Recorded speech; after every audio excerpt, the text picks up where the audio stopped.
You know that feeling where you're halfway through a sentence and you can already hear him misunderstanding you on purpose? Where you start explaining something simple, what you meant, what you felt, why you reacted, and suddenly you're talking faster, adding more details, trying to sound calmer than you feel. Because if you don't get it exactly right, the whole night will turn into punishment. And somewhere inside you, a private thought keeps repeating, if I could just explain it better, he would finally understand. But what if the problem was never your explanation? What if the constant explaining is actually the role you are quietly trained to play, so you stay in confusion long enough to keep trying? At first, you assume you're doing something mature. You're communicating, you're clarifying, you're trying to be fair. You're trying to be fair, you're trying to prevent conflict, you're trying to keep love intact. Because in a normal relationship, explaining yourself does something. It helps the other person see you. It repairs, it softens, it creates closeness. So when you meet someone who says you're too sensitive, or that you took it the wrong way, or that you're making a big deal out of nothing, you assume the solution is more clarity, more patience, more emotional skill. You assume the bridge just needs better building. But with a partner who has narcissistic patterns, your explaining doesn't land because it isn't being received as information. It's being used as material. And that's the part most women don't realize. For a long time, you think you're participating in a conversation, but you're being pulled into a courtroom. In a courtroom, facts aren't there to create understanding. They're there to win. Your words aren't listened to for their meaning. They're examined for weakness. And the moment you enter that space, you stop being a person with feelings and start being a defendant trying to prove you're not guilty. So you explain. You explain your tone. You explain your facial expression. You explain why you didn't answer fast enough. You explain why you needed time alone. You explain why his joke didn't feel like a joke. You explain your intentions like they're evidence. And the exhausting thing is that even when you explain perfectly, he doesn't soften. He shifts. He either changes the subject, finds a new accusation, or rewrites what you said. Or he acts bored, like your pain is an inconvenience. Or he suddenly becomes the victim. And now you're explaining why he's not a bad person. That's how the cycle keeps you hooked. The goalpost is never fixed. You leave a conversation thinking, next time I'll choose my words better.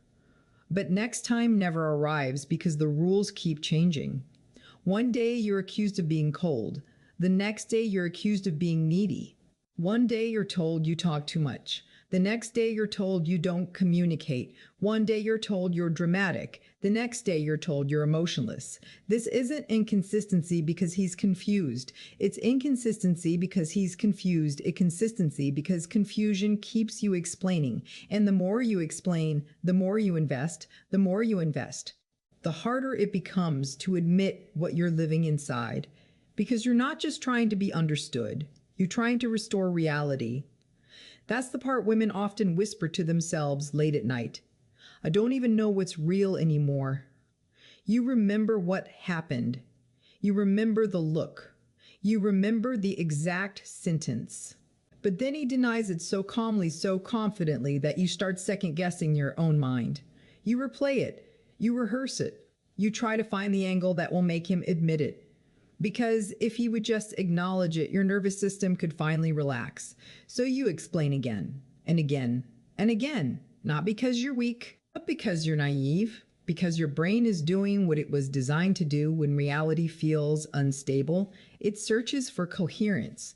When someone repeatedly bends reality, the mind doesn't just let it go. It becomes more focused, more vigilant, more obsessed with making it make sense. You might notice it in your body. The tight chest, the racing thoughts, the urge to send one more message, the mental script you practice in the shower. You're not overthinking. You're trying to survive a relationship where the ground keeps moving. And a narcissistic partner knows how to make the ground move without looking like the one doing it. He might not shout.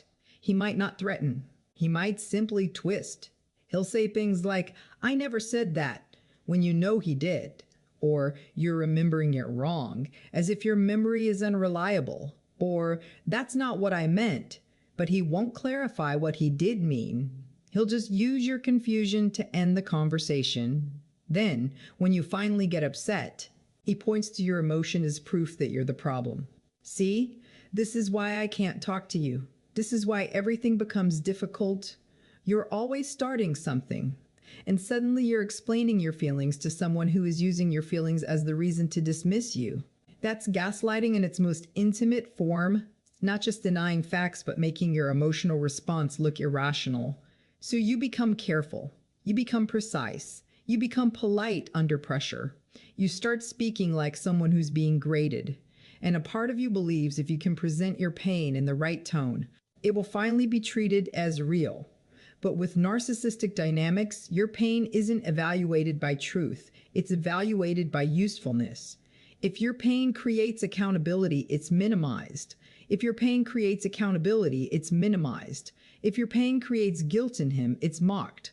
If your pain makes him look bad, it's punished. If your pain can be turned into a story about how hard his life is, then suddenly he can understand. This is why you can feel him become gentle only when you're about to leave, or when you've gone quiet, or when you've stopped asking for basic consideration. Not because he finally understood, because the power shifted. And this is where explaining becomes a trap. You think you're trying to reach him, but you're actually trying to stabilize the relationship by sacrificing your own reality. You might notice how it starts small. You explain because you don't want to be misunderstood. You explain because you don't want conflict. You explain because you love him and you want it to work. Then you explain because you're scared of what happens if you don't. Maybe it's a look, a cold tone, a withdrawal, a slammed door. Maybe it's the silent treatment hours, days where he acts like you don't exist. And the silent treatment does something very specific inside a woman who's bonded to him. It activates the attachment system. Your body reads withdrawal as danger, not dramatic danger, relational danger. The danger of being cut off, discarded, replaced. So your mind starts bargaining. If I can just explain what I meant, he'll come back. If I can just make him see I wasn't attacking him, he'll soften. If I can just get him to talk, I'll feel normal again. That's not a moral weakness. That's the nervous system responding to disconnection. A narcissistic partner often uses withdrawal as leverage because it's clean. It leaves no bruise, and it creates the exact behavior he benefits from. You chasing, you explaining, you apologizing for things you didn't do. You lowering your standards just to get warmth back. And then, when he returns, maybe with a half smile, maybe with a casual message, maybe acting like nothing happened, it creates a form of false relief. Your body relaxes. You feel grateful. You feel connected again. And a quiet part of you learns explanation equals reconnection. Not because it's true, but because it sometimes coincides with his return. That sometimes is powerful. It's intermittent reinforcement love given unpredictably. It makes you work harder because the rare moments of tenderness feel like proof that your effort matters. So you keep trying to crack the code. You start thinking, if I say it like this, he won't get defensive. If I bring it up later, he'll be in a better mood. If I don't cry, he'll listen. If I do it gently, he won't feel attacked. And slowly, the relationship stops being about mutual understanding and becomes about managing his reactions. That's when you lose yourself, not all at once, but in small adjustments you barely notice. You cut off parts of your honesty. You minimize your needs. You second-guess your instincts. You rehearse your words. You monitor his mood. You become a translator for your own experience. And the strangest part is that you can become incredibly skilled at it. You can become so emotionally intelligent, so careful, so attuned, and still nothing changes. Because you can't communicate your way out of a dynamic that punishes accountability, and narcissistic dynamics punish accountability in subtle ways. Blame shifting is one of the most common. You bring up something he did, and within minutes you're defending yourself. You say, "It hurt when you spoke to me like that." He says, "Well, you were disrespectful first." Or, "If you hadn't done that, I wouldn't have reacted." Or, "You always make me the bad guy." And there it is, the shift. Now the conversation is no longer about his behavior. It's about your alleged flaws. So you explain. You list what you did and didn't do. You clarify your intent. You try to prove you're reasonable. But notice what that does. It moves the focus off the original harm and onto your character. That's not a misunderstanding. That's a strategy. Because if you're busy proving you're not the problem, he never has to face that he might be. And many women stay stuck here because you have a conscience. You care about fairness. You care about being accurate. You care about not hurting someone you love. So when he implies you're cruel, selfish, ungrateful, disloyal, dramatic, unstable, you feel the urge to correct a record. You don't want to be seen that way. So you explain yourself the way you would in a healthy relationship, as if clarity will lead to repair. But with narcissistic patterns, your desire to be fair becomes the lever used to keep you off balance. Another lever is tone policing. You could be saying something true, but if your voice trembles, if you seem angry, if you're tired, if you choose the wrong moment, he uses your delivery to invalidate your message. Look at you. You're hysterical. Why are you yelling when you aren't yelling? I can't talk to you when you're like this. You're being so negative. So you start trying to present pain in a way that won't be rejected. But pain is not meant to be performed perfectly. It's meant to be held with care. And when you're forced to package your pain like a product that has to meet his standards, you learn a heartbreaking lesson. Your feelings only matter if they don't inconvenience him. That's why explaining becomes endless. You're trying to make your humanity acceptable. And there's one more layer that's even more quietly damaging. Sometimes you're not just explaining what happened. You're explaining who you are. You're explaining who you are. You're explaining that you have a heart, that you weren't trying to hurt him, that you weren't trying to control him, that you weren't trying to be difficult. You're explaining your basic goodness. And if you've ever found yourself saying things like, "That's not who I am," or "You know I'd never do that," or "Why would I want to hurt you?" you've been in the most draining part of this dynamic, because someone who loves you doesn't require you to prove your character every time there's tension. A partner who respects you assumes good intent and gets curious. A partner with narcissistic patterns often assumes bad intent and demands defense. That's how you end up shrinking, constantly trying to be seen correctly by someone who benefits from seeing you incorrectly, and at some point you start feeling something you may not have words for, a deep, quiet fatigue. Not just tiredness, a mental fog. You forget what you were even upset about. You lose the thread mid-sentence. You start saying, "Never mind," because it feels pointless. You feel guilty for even bringing it up. You feel embarrassed for having needs. That's not because you're weak. That's because chronic invalidation produces self-doubt. When your reality is repeatedly questioned, your mind starts questioning itself automatically. You might notice it in small moments. You apologize too fast. You overclarify harmless things. You worry you're being unfair. You preemptively soften your point before you even speak. It's like living with an internal editor that's constantly trying to prevent punishment. And now we come to the real answer behind the title. If you're always explaining yourself to a narcissist, it's because explaining has become a survival language. It's the language of, "Please don't punish me. Please don't leave me in the cold. Please don't twist me into a villain. Please let me be real in front of you." And the tragedy is that the more sincerely you explain, the more you reveal how human you are. Your vulnerability becomes proof that you can be pulled back in, because someone with narcissistic patterns isn't moved by your clarity the way a healthy partner is. They're often moved by control, image, and the avoidance of shame. Shame is important here, not as an excuse, but as an organizing force. Many narcissistic dynamics are built around protecting a fragile inner self from feeling wrong, small, ordinary, or accountable. So when you raise a concern, it doesn't land as information, it lands as a threat. Not a threat to safety, a threat to identity. And instead of tolerating that discomfort and repairing with you, he may deflect it back onto you. That's why he can sound so certain when he's wrong. That's why he can rewrite the past without blinking. That's why he can act like your hurt is an attack. It's not because your hurt is unclear. It's because your hurt creates a mirror he doesn't want to look into. So what creates relief for you isn't the perfect explanation. Relief begins when you stop treating the dynamic like a misunderstanding and start seeing it as a pattern. That shift sounds small, but it changes everything inside. Instead of asking, how can I explain this so he understands? You begin asking, how can I explain this so he understands?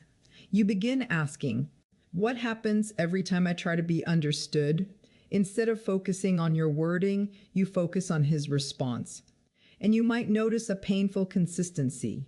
You bring up a need, and it becomes about his feelings. You name a boundary, and you're called controlling. You describe a hurt, and you're called dramatic. You ask for respect, and you're told you're asking for too much. When you see the pattern, you stop taking each incident as a separate failure. You stop building your identity out of his reactions, and something steadier begins to form inside you, reality that doesn't require his agreement. That's the beginning of emotional detachment, not coldness, not numbness, but inner separation. The ability to feel what you feel without needing him to validate it. If you've been caught in this for a long time, this can feel unfamiliar at first. Because part of the bond with a narcissistic partner is the craving for closure. You want him to finally admit it, to finally understand, to finally say, you're right, I hurt you. Not for revenge, for sanity, but closure from someone who benefits from your confusion often stays just out of reach. They give you partial closure, a half apology that blames you, a fine I'm sorry with contempt in it, a tender moment after they've pushed you to the edge, enough to keep the hope alive, not enough to give you peace. So the practical psychological direction here isn't a command. It's an invitation to shift the place where you look for resolution. You may not be able to get a clean ending from someone committed to staying unaccountable, but you can create a clean understanding inside yourself. And that understanding starts with a very specific question, one that changes your nervous system as you ask it. When I'm explaining, what am I really trying to get? Sometimes you're trying to get fairness. Sometimes you're trying to get warmth. Sometimes you're trying to stop an explosion. Sometimes you're trying to prevent being misunderstood. Sometimes you're trying to prove you're good. Naming what you're trying to get matters, because it reveals what the relationship has been withholding. And once you can see what's being withheld, you can stop blaming yourself for not earning it. Another gentle shift is learning to recognize the moment you leave yourself. It often happens right before you start over-explaining. You feel a spike of anxiety, you feel your stomach drop. You feel that urge to fix it fast. That urge is not irrational. It's conditioned. Your body has learned that disconnection is followed by emotional consequences. So it rushes to repair even when you didn't break anything. If you can pause in that moment, even for a few seconds, something changes. You might notice, I'm about to abandon my reality to manage his. You might notice, I'm about to start defending myself against an accusation designed to keep me on trial. You might notice, I'm about to chase because I'm afraid of the silence. That noticing is powerful because it puts you back in the driver's seat internally. And then there's a kind of boundary that doesn't require a big announcement. It's the boundary of how much of yourself you hand over for evaluation. In healthy love, you can share your inner world and feel met. In narcissistic dynamics, your inner world gets cross-examined. So a safer, more stabilizing approach is to start making your words simpler, not because you're trying harder, but because you're giving the dynamic less to twist. Not as a tactic to win, but as a way to protect your clarity. You might find relief in sentences that stay close to your experience and don't invite debate. I'm not okay with being spoken to that way. That didn't feel respectful to me. I'm going to take space and we can talk later. Not because those sentences will suddenly transform him, because they keep you from disappearing. And if the conversation immediately becomes punishment, mocking, withdrawal, rage, sarcasm, then you get information. Not information about your worth, information about the pattern. And that information is what slowly breaks the spell of false hope. False hope is not naive hope. It's hope tied to inconsistency. It's the hope that comes from remembering who he was in the beginning, or who he is on a good day, or who he can be when you're crying hard enough. Your mind keeps collecting those moments like proof that the real relationship is hiding underneath. But over time, the most stabilizing question becomes, which version of him runs my life? the charming version that appears sometimes, or the punishing version that controls the emotional climate? Because the nervous system doesn't bond to the speeches, it bonds to the pattern. And when you're always explaining yourself, it's often because you've been living under a pattern where your reality is negotiable, your needs are inconvenient, and your peace depends on his mood. So the path back to yourself doesn't begin with a dramatic decision. It begins with tiny acts of self-trust, believing your own memory without needing his confirmation, believing your own emotional response without needing his permission, believing that exhaustion is information, believing that you shouldn't need a closing argument to be treated with basic care. You may notice grief as you start doing this.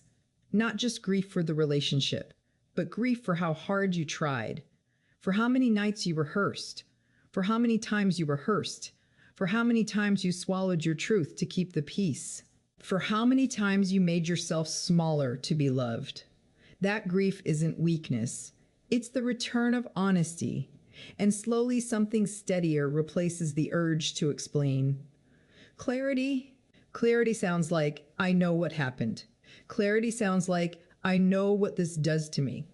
Clarity sounds like, I can stop trying to be understood by someone who uses misunderstanding as a tool. When you reach that place, you don't become cold. You become less available for confusion. You stop trying to win fairness from someone who treats fairness like a threat. And you start relating to your own life with more respect than the relationship offered. That's the quiet turning point, not when he finally admits it, not when he finally and then admits it, but when you understand your own experience well enough that you no longer need him to validate it. If you spent a long time explaining yourself, it doesn't mean you were too much. It means you were trying to bring truth into a space that kept bending it. And the moment you stop bending with it, you feel something you may not have felt in a while. Solid ground. Not perfect certainty, not instant peace. Just the steady sense that your inner reality is yours again. And from that place you can begin making choices. Small, calm, self-protective choices without rushing, without proving, without begging to be seen. Because you already are. You're the one who has been there for every moment of it. And that finally counts as enough.